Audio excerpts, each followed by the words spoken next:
Hello there, welcome back to another review. Today we're going to be talking about a So Bad It's Good film, and this film more than lives up to that reputation, and that is The Mighty Peking Man, or Peking Man.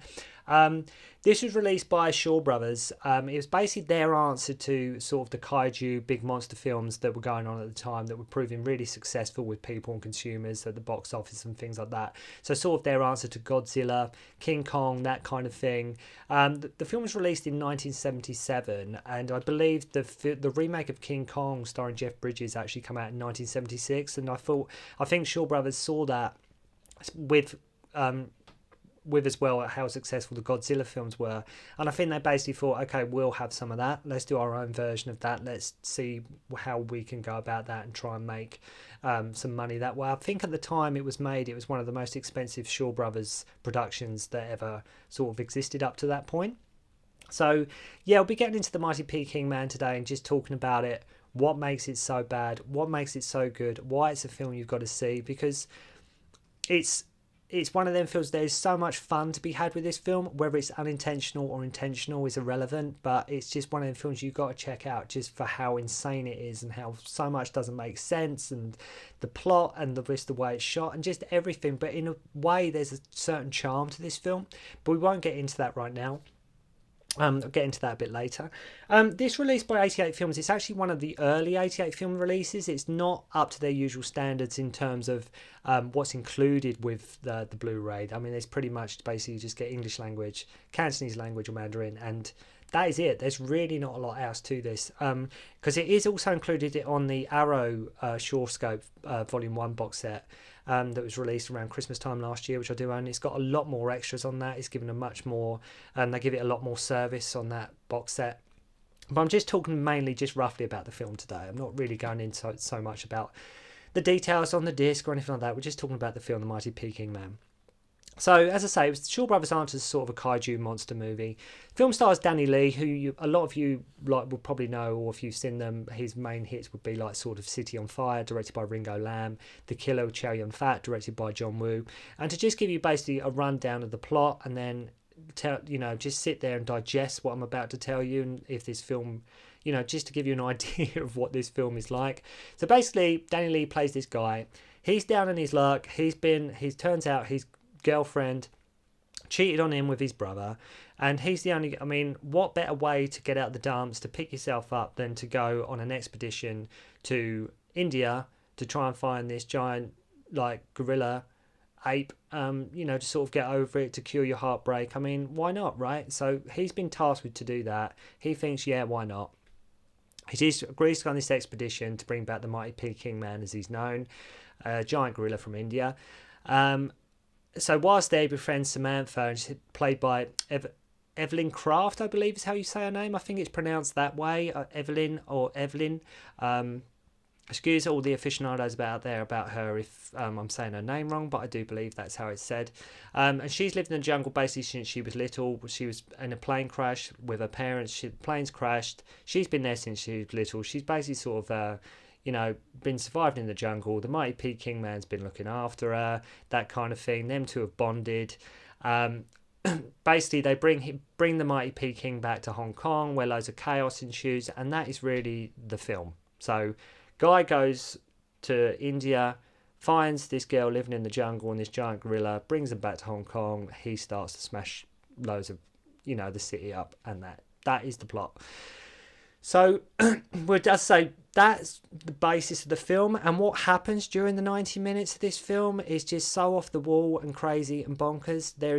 It's impossible not to love it. This film, it's impossible not to have like a bit of the sense of charm about it, and the sense of like, what on earth were they thinking, and what was going through their minds while they were filming this bit, and what was happening with this, the production and that kind of thing. So they bring him back to Hong Kong, as I say, and they get to Hong Kong, and then another thing, he gets back to Hong Kong, and then he finds out that his girlfriend still wants him, but he's with Samantha now, played by Evelyn Craft, and they just throw everything at the wall here. They just chuck so many little plots and little twists and turns and little things that don't make any sense, and somebody says something and it's never mentioned again. But The Mighty Peking Man is one of them films that I think everybody owes it to themselves to see. just for a real quirky, laugh out loud, fun film. It's definitely, like I say, whether it's played for laughs or not is irrelevant. This film does have laughs throughout, whether you're laughing at whatever it may be. But I'll be talking about sort of some of the things, because I don't want to go into this film and sort of dissect it, but I just will give you an idea of like certain things about this film that really stood out for me, or plot twists or scenes or something that didn't really make a lot of sense. The film is bad. It is bad. I will not say it's a really good film. It's not in terms of a good film and a bad film. This film is a bad film, but it's a bad film for like in a really good way, if that makes sense. I mean, it's got bad dubbing, it's got bad acting, but it's worth loving just for how generally nuts it is, and there's just pure entertainment here. And that's, to be fair, that is the whole reason why we watch films, for escapism, and the film is entertainment. There is no two ways about it. This film is entertaining, so it sets out to do that, which is great. There's much fun to be had with this film. Whether it's intentional or not, as I say, it's one of those films that needs to be seen to be believed. You owe it to yourself to see Mighty Peking Man. So some of the points to me that stuck out for me in no particular order when watching this film, as I said, I'm not going to dissect this film so much like I have done with other films. This is going to be just me pointing out little things to just give you an idea of the kind of stuff you're going to see in the Mighty Peking Man, where you think, okay, I do believe that it was also a favourite of Quentin Tarantino. I think he had something to do with a re-release at some point of this film, so I think it's one of his, like, sort of, not saying it's one of his favourite films, but I think he has a soft spot for this film as well. So basically, he finds this girl in the jungle, right? Basically, her makeup is always perfect. Like, her makeup is always done no matter what. She's in the middle of nowhere, can't take a shower or anything like that, but her makeup is always absolutely flawless. Even, like I say, surviving in this jungle all the time. And there's a really cheesy montage of Johnny, played by Danny Lee, and her running in slow motion through the jungle with this really campy music playing in the ground. All the time she's swinging like this tiger or leopard or something, or cheetah or something on her shoulders in slow motion. And you're just watching it thinking, what is going on? Like, what am I watching here? What is this? And like I say, it really slows down. We've got this really slow 70s cheesy montage going on of them two sort of falling in love and bonding in the jungle. And you got to see it to believe it. Like all of the film, you just got to see it to believe it. Even when in Hong Kong, when they bring the ape back, Samantha never changes her outfit. She's always in a skimpy bikini. Even when he says, I've given you something else to wear, like I've found this new thing you can wear, it's like a tight leather thing, so she doesn't like that, and she strips it off, and then she gets back into a sort of a jungle-clad clothing. It wouldn't say there's fully nude scenes in this film, but there's definitely sort of her when she is topless, and whether you see it fully or not, I wouldn't advise sort of letting your young kid watch this film, due to the fact that she is basically running around in next to nothing quite a lot of the film. The music is pure 70s, it's just pure 70s cheese. I mean, it suits the film completely, so I'm not complaining about that. And I like quite a lot of 70s music, so I'm not complaining here, because it suits the film completely. I mean, what other music other than cheesy 70s pop stuff? So that's fine. So they get the big gorilla, Mighty Peking Man, back to Hong Kong, and they aiming to make money from him and do this. So you're thinking, okay, so what's their plan? So they get him down, getting into Hong Kong. They basically just have put him in like a monster truck rally type thing, where you have these obviously plastic model trucks just sort of pulling him, and he's pulling back on them, but by like. And it's just like, so that was their big plan all along. Of course, to do a monster truck rally thing with this giant, great big ape. Why not? Why not? Of course, that's what you got to do.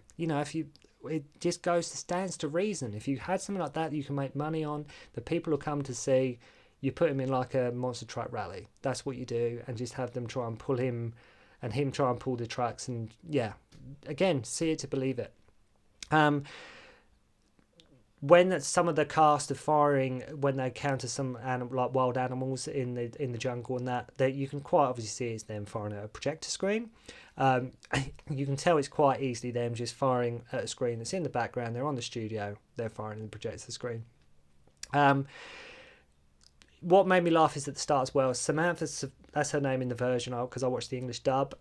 She survived all this time in the jungle, like all this time, and within like 5-10 minutes of Danny Lee's character knowing her, she gets bitten by a snake and gets poisoned. So she survived all this time, and then she gets poisoned like within 5 minutes of them two knowing each other. So that's okay, right? Whatever. The villain in this film, his main aim was to target and bring the gorilla back. And then one night he leaves. It was him, like, sort of the driving force behind giving Danny Lee's character, like, I can't forget the guy's name who plays the main villain. He's like, this is what we got to do. We got to go and get this gorilla. And he gives up. Like, Danny Lee's asleep, and he's like, right, if you want to risk your life, that's up to you. And then they basically just leave him there. He basically tries to have some fun with Samantha against her will. Then the Peking man gets annoyed, so there was obviously sort of a love triangle going on between the gorilla and her, or Danny Lee's character, which is sort of a bit weird in itself, that kind of thing. So, like, Peking man, they've gone to India to sort of pick him up, so they went to India to get him, and he's called the Mighty Peking Man. Some of Samantha, when she's climbing up the pole and the trees, is quite suggestive. Like, there's quite a bit of innuendo there. Another scene I liked, just for laughs, was one of these guys who's on their sort of team, one of the locals. He gets sort of attacked by a tiger. He sort of gets mauled by this tiger, and when the guy sees that the tiger sort of had his leg away, the evil guy, the main villain, just shoots the guy. He's like, well, he's not going to be much help to us now. I mean, they didn't think to sort of shoot the tiger to sort of help the guy who's in trouble. No, let's let the tiger maul him, because it's up to him, he's got to deal with it. I'm nitpicking so much with this film. These are all just sort of the kind of things you're going to sort of get into with this kind of film. There's a lot of charm to be had with this. I say there's charm. It's quirky charm at the most extreme. You cannot fault their desire and drive to at least try to do a kaiju film, to do like a big monster movie, and it does in some parts at the end with the models and everything. It does look good. There's some great, nice little sets there, but it's so obvious it's a guy in a suit. It's so obvious that they didn't necessarily know 100% all the time what they were doing, but for all its faults, I still think it's worth checking out. I still believe this is a film that everybody at some point in their life should go and see, Mighty Peking Man, because it's so, like I said at the start, it's so insane. It's so, this is what I'm saying, this kind of review, I'm not doing this film justice. So to try and talk about this film and say, what I liked and things I didn't, it's impossible to say, because the film is so different and wacky and goofy and cartoony and what on earth is going on, that you really do need to see it for yourself. It's a monster movie unlike any other you've seen. I mean, if you think the early Godzilla films are very cheesy, check this out. Just honestly check this out, because it's just a sight to behold. So overall, did I like it? Yes, but not because it's a fantastic film, like it is filmmaking done really well.